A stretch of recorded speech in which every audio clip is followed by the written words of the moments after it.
The first thing I remember is the sound of forks stopping midair as my sister pulled her boyfriend toward me, her smile already mocking before she spoke. Christmas lights flickered across her face when she said it. This is the failure of our family. My parents laughed like it was tradition, like humiliating me was part of the holiday menu. I didn't move. I didn't speak. But he did. He looked at them, then at me, and his voice cut through the room. Interesting. Because she's not the one who's done. And that was the moment everything quietly shifted.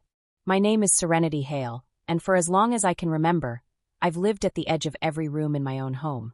Even as a kid, I learned how to move quietly, how to carry plates without clattering them, how to stand where the light didn't reach, how to leave space for the people my family actually noticed. Most nights, dinner felt like a stage play where everyone else had lines. Leia always sat in the center under the bright chandelier, her plate filled first. Mine was whatever was left when the serving dishes came back around. Cold vegetables, a broken corner of bread, the smallest piece of chicken. I didn't complain. Complaining only led to Diana's voice, soft but sharp. Don't be greedy, Serenity. She said it so often it became a kind of rhythm in the house. Richard barely looked in my direction unless something needed fixing. A broken faucet, a late bill, a chore Leia didn't feel like doing. I was good for tasks, not attention. He called it building character. Though somehow Leia never needed the same lessons. She got new clothes, new clubs, new opportunities. I got lectures about being realistic and grateful. I remember one winter afternoon when Leia forgot her project for school. Some elaborate poster Diana helped her with. When the teacher called about it, Richard didn't ask Leia why she left it behind. He turned to me instead, irritation ready in his voice. Why didn't you remind your sister? As if my role wasn't to live my own life, but to keep hers from falling apart. Leia didn't even look guilty. She never did. In our house, guilt was something assigned, not earned. The older we grew, the more invisible I felt. My achievements, small, hard-won, vanished in the shadow of her performances. I remember earning a place in an art program downtown. I came home with the acceptance letter, heart racing, thinking maybe this time they'd see me. Diana read it in silence before placing it neatly on the counter. Leia has dance that day, she said, and we can't be driving all over town. When I didn't respond, she added, your mother would want you to be practical. The acceptance letter went into the trash that night. Leia's dance costumes arrived 2 days later. Money disappeared the same way my chances did, quietly. Payments meant for my classes, my savings, my future, redirected into Leia's needs. New shoes, competition fees, weekend trips. I learned not to ask where my portion went. Asking only made Richard sigh like he was tired of educating me. We invest where it matters most, he'd say. I always knew what that meant. The funny thing is, no one ever called it favoritism. They called it support. They called it doing what's best. They called it family. And I believed them because believing made the house feel less cruel. Still, I wasn't entirely blind. I had my own small rebellions. Late nights drawing in the laundry room, studio above the washers, saving scraps of my allowance in envelopes hidden behind detergent bottles, building a quiet world where I didn't have to earn a place at the table. But even then, even with all the clues, a part of me thought things might change someday. That if I worked hard enough, stayed steady enough, quiet enough, I'd be invited into the warmth they reserved for her. It took me a long time to understand that warmth was never meant for me. That realization came slowly, not in a single moment, but in 1,000 small erasures. A missing name, a shifted glance, a door closing without sound. Until the day everything became undeniably clear. It happened quietly, the way erasures always do. I was in the office late, the kind of evening where the city outside feels like a distant hum. Leia's voice carried from the break room, bright, rehearsed, careless. My sister doesn't have a real career, she said, loud enough for laughter to follow. She just floats around. Adrian only keeps her around out of pity. I didn't step in. I stood behind the half-open conference door, one hand on my laptop bag, breathing through the familiar sting. By the time I walked past them, the conversation had already changed, as if the insult had never existed. But the next morning, the real blow came. My concept file, weeks of work, was gone from the shared folder. In its place was a new version, renamed, polished, just enough to look like someone else's idea. Leia's initials sat in the signature line. I stared at the screen longer than I should have. The cursor blinked, patient, indifferent. A soft knock broke the stillness. The intern stepped in, shoulders curled like he was trying to disappear. I saw her download your file yesterday, he whispered. She deleted the original. His eyes flicked toward the hallway. I didn't know what to say. I nodded, not at him, at the pattern, at the cycle so old it felt like part of my bloodstream. I opened the access logs. There it was. Her username, the timestamp, the deletion, the upload. Clean, intentional. During the afternoon meeting, Leia told the story again. Serenity dropped out of everything when we were younger. She always crumbles under pressure. People chuckled politely. Adrian didn't. His gaze shifted toward me for half a second, like he was reading something in the space I occupied. I kept my hands still on the table, fingers resting on the cold edge. Silence wrapped around me like an old coat, heavy but familiar. I didn't go home after that meeting. I walked out of the office, down the elevator, and into the cold evening like I was stepping underwater. Cars moved. People talked. Holiday lights blinked against the windows of downtown buildings. None of it felt connected to me. I kept walking until the cold burned enough to make everything sharp again. When I finally stopped, I was in the co-working space 2 blocks from our agency. The keypad clicked under my fingers. The lock beeped open. Inside, the room was empty. Just white light on long tables, the hum of a printer someone forgot to turn off, and the faint smell of stale coffee grounds. It was the kind of silence that doesn't comfort, but steadies. I placed my laptop on the table and opened the logs. Every timestamp was a small betrayal. Leia downloading my concept, the deletion, her upload, the edits, then the email she sent Adrian late at night claiming the original direction had flaws and she had fixed it. I didn't react. I just kept scrolling. Access logs don't lie. They don't gossip. They don't twist stories. They only reveal what someone actually touched. I copied everything into a folder I labeled plainly documents. Then I started collecting. Payments, bills, transfers, screenshots of budgets she'd signed without approval, emails where she hinted that I was overwhelmed, not ready, emotionally inconsistent. She had built her own version of me in the system, one that justified taking my work, my credits, my place. It wasn't new. It was simply the first time I had proof. At midnight, my phone buzzed. A text from my aunt. A photo of old paperwork she found while cleaning. Payments my mother had left for me. Savings meant for my future. The ones that disappeared when I was a teenager. Your mother wanted you to have these, she said. I stared at the screen long enough for the blue light to sting my eyes. Then I added the files to the folder. The next morning, before anyone arrived, I went to the old studio above the laundromat on the edge of Aurora, the place where I built my first freelance jobs. The machines downstairs rumbled, shaking the floorboards the way they always did. The air smelled like detergent and warm metal.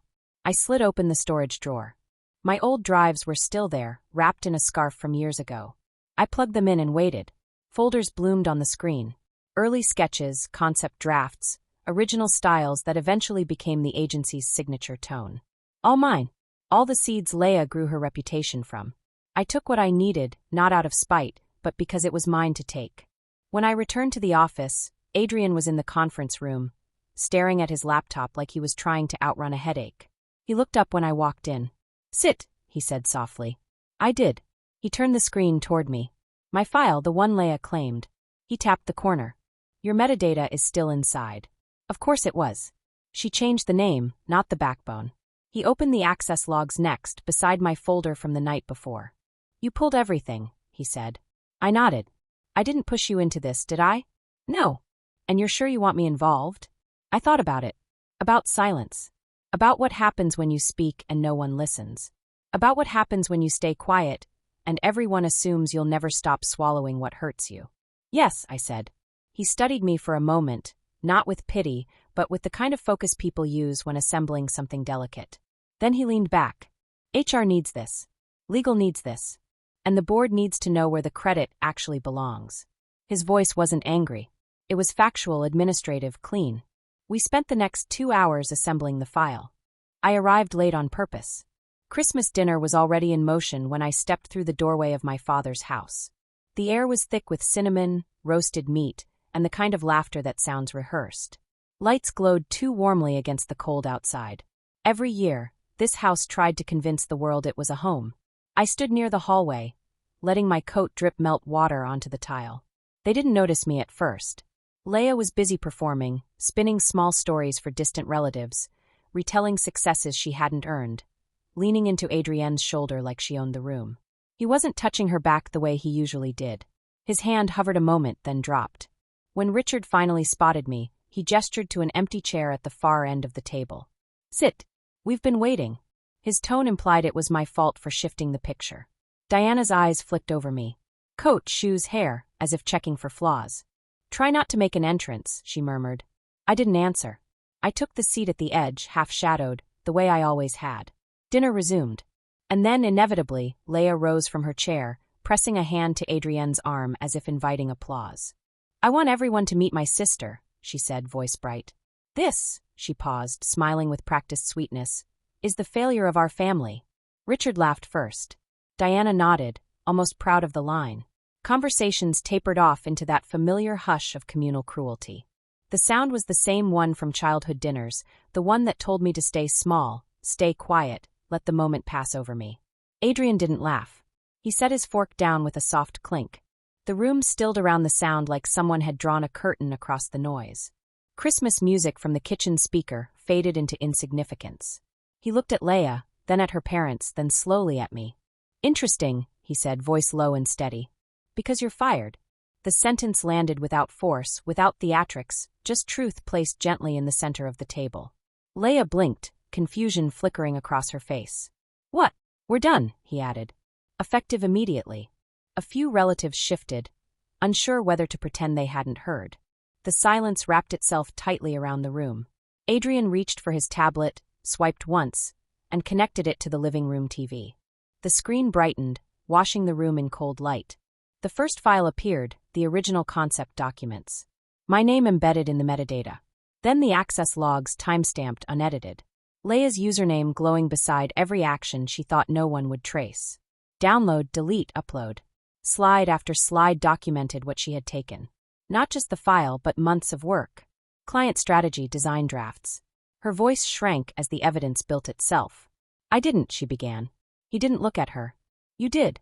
When the payments appeared, transfers she initiated, budget approvals she signed without clearance." Richard sat back in his chair, face tightening, the illusion finally cracking.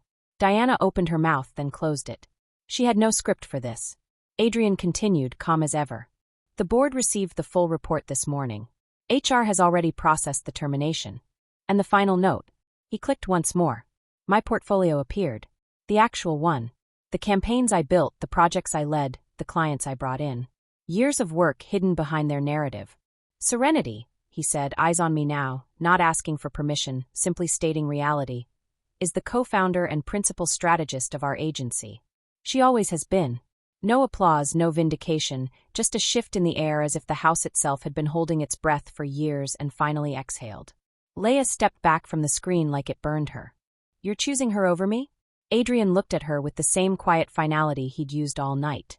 "I'm choosing the truth." No one looked at me directly. They couldn't. The story they built had collapsed in front of them. I sat there, hands folded loosely, heart steady. For the first time, my silence didn't feel like surrender. It felt like authority. Seattle didn't feel like a fresh start right away. At first, it was just gray mornings, unfamiliar bus routes, the sound of rain against a window that didn't belong to any version of my past. But distance has its own kind of mercy. It gives the mind room to breathe, to unfurl, to rethink the shape of a life. My new apartment was small, with clean walls and a single plant I kept near the window. The city outside was quieter than Aurora in winter. No rehearsed laughter, no curated family image, no roles I had to play. Just the steady rhythm of rain tapping softly, like it was checking in. Work felt different here. Lighter. Not because it was easier, but because no one was trying to take it from me. I didn't cut my family off. I just stopped orbiting them. Whatever consequences they faced, audits, questions from relatives, fractured stories, they handled without me. On Christmas Eve, a year later, I cooked dinner with co-workers who had quietly become friends. We packed extra meals and walked them to a shelter nearby. The air was cold, but the kind that wakes you up, not the kind that freezes you in place. When I sat down at my own small table afterward, I placed the best portion on my plate. Crispy, warm, perfectly chosen. No one told me I didn't deserve it. The moment was quiet, almost nothing, but it felt like a life finally folding into itself. Whole, unbent mine. If you've ever been called the failure while someone else took credit for your work, tell me your story in the comments. And if this resonated with you, hit that like button and subscribe for more real stories about truth and justice.